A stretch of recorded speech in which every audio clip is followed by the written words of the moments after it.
पुसेगाव कृषी खात्याच्या वतीनं आज थोड्याच वेळात श्री सेवागिरी मंगल कार्यालय या ठिकाणी ऊस उत्पादन वाढ, ऊस लागवड आणि AI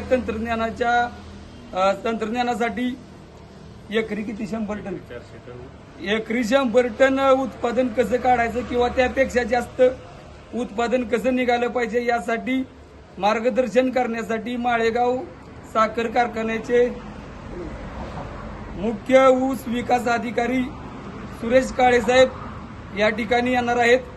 ते मार्गदर्शन करणार आहेत आणि आपलं रेकॉर्ड कितीच आहे 400 टन, एकरी 400 टन ऊस उत्पादन काढणारे पण शेतकरी आहेत आणि त्या दृष्टीनं प्रयत्न करण्यासाठी कृषी खात्याच्या वतीनं मार्गदर्शन ठेवलेलं आहे. तरी लवकरात लवकर सेवागिरी मंगल कार्यालयात पुसेगाव आणि पंचक्रोशीतील ग्रामस्थांनी उपस्थित राहावे अशी कृषी खात्याच्या वतीनं विनंती. धन्यवाद.